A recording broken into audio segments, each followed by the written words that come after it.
కర్నూలు జిల్లాలో వాతావరణ పరిస్థితుల దృష్ట్యా ప్రకృతి వ్యవసాయాన్ని విస్తరించాలని, గ్రంథాలయాల అభివృద్ధికి నిధులు, కర్నూలు ఎయిర్పోర్టుకు 38.5 ఎకరాల భూసేకరణ, పాఠశాలల అభివృద్ధికి 102.91 కోట్ల నిధులు, మంత్రి టీజీ భరత్ కార్యక్రమాలు తదితర అంశాలతో కూడిన జిల్లా సమాచార లేఖను ఇప్పుడు విందాం. ప్రస్తుత వర్షాభావ పరిస్థితులను దృష్టిలో ఉంచుకుని కర్నూలు జిల్లాలో ప్రకృతి వ్యవసాయాన్ని విస్తరించాలని రైతు సాధికార సంస్థ executive vice chairman Vijay Kumar సూచించారు. వర్షాధార ప్రాంతాల్లో పీఎండీఎస్ పద్ధతి, బహుళ పంటలు, అంతర్ పంటల సాగును తప్పనిసరిగా చేపట్టేలా రైతులకు అవగాహన కల్పించాలని ఆదేశించారు.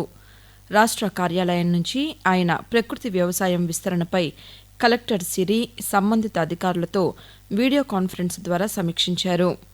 ప్రతి రైతు ప్రకృతి వ్యవసాయం, పీఎండీఎస్, బహుళ పంటల సాగును అమలు చేసి వాతావరణ మార్పులను విజయవంతంగా ఎదుర్కొనేలా చూడాలని అన్నారు.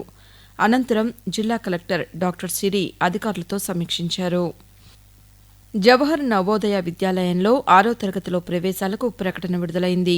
2027-28 విద్యా సంవత్సరంలో చేరటానికి విద్యార్థులు దరఖాస్తులు చేసుకోవాలని బనవాసి జవహర్ నవోదయ విద్యాలయం ప్రిన్సిపల్ పద్మావతి సూచించారు. విద్యార్థులు ఉమ్మడి కర్నూలు జిల్లాకు చెందిన వారై ఉండి 2026-27 సంవత్సరంలో గుర్తింపు పొందిన పాఠశాలలో 5వ తరగతి చదువుతూ ఉండాలని, జూలై 31 లోపు దరఖాస్తు చేసుకోవాలని అన్నారు. మరిన్ని వివరాలకు అధికారిక వెబ్సైట్ ద్వారా తెలుసుకోవచ్చని వెల్లడించారు. ఉద్యోగం చేస్తూ మృతి చెందిన వారి కుటుంబాలకు ప్రభుత్వం అండగా నిలుస్తోందని కలెక్టర్ ఏ సిరి పేర్కొన్నారు. కారుణ్య నియామకాల కింద కర్నూలు జిల్లాలోని 14 ప్రభుత్వ శాఖల పరిధిలో 23 మందికి ఉద్యోగాలు ఇచ్చినట్లు తెలిపారు. ఈ సందర్భంగా ఆమె మాట్లాడుతూ గతేడాది సెప్టెంబర్లో జిల్లాలో తను బాధ్యతలు చేపట్టినప్పటి నుంచి ఇప్పటి వరకు కారుణ్య నియామకాల కింద 100 మందికి ప్రభుత్వ ఉద్యోగాలు కల్పించినట్లు తెలిపారు. మరో 20 మంది అర్హులను త్వరలోనే వివిధ శాఖల్లో నియమించేందుకు చర్యలు తీసుకుంటున్నట్లు వివరించారు. కర్నూలు జిల్లా గ్రంథాలయంతో పాటు మండలాల్లోని గ్రంథాలయాలను అభివృద్ధి చేయటమే లక్ష్యంగా పెట్టుకున్నట్లు గ్రంథాలయ చైర్మన్ టి నాగేంద్ర చెప్పారు. నగరంలోని జిల్లా గ్రంథాలయంలో నిర్వహించిన సమావేశంలో ఆయన మాట్లాడుతూ కల్లూరులో గ్రంథాలయం భవన నిర్మాణానికి పవర్ గ్రిడ్ సంస్థ సిఎస్ఆర్ నిధుల నుంచి 12.5 లక్షల రూపాయలు కేటాయించిందని తెలిపారు. ఈ నిధులతో భవన నిర్మాణ పనులు జరుగుతున్నాయని అన్నారు.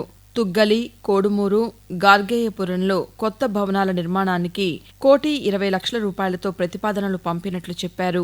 పోటీ పరీక్షలకు సన్నద్దమయ్యే యువత కోసం 20 లక్షలతో పుస్తకాల కొనుగోలుకు ప్రభుత్వం నుంచి పరిపాలనా అనుమతులు వచ్చినట్లు తెలిపారు.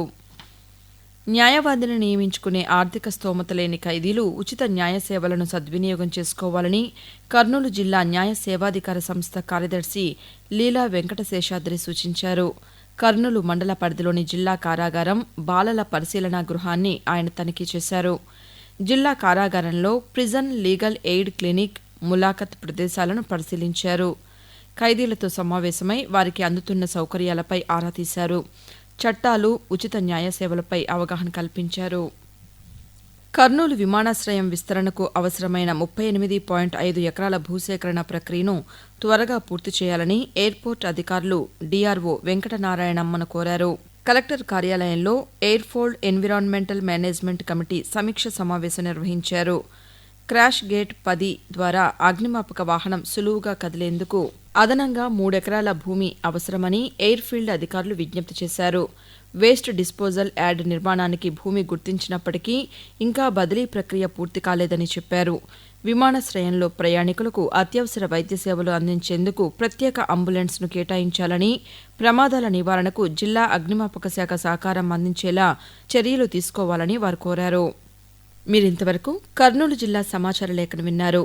రచన రామాంజనేయులు, కర్నూలు జిల్లా ఆకాశవాణి ప్రతినిధి. సమర్పణ ప్రాంతీయ వార్తా విభాగం, ఆకాశవాణి విజయవాడ కేంద్రం.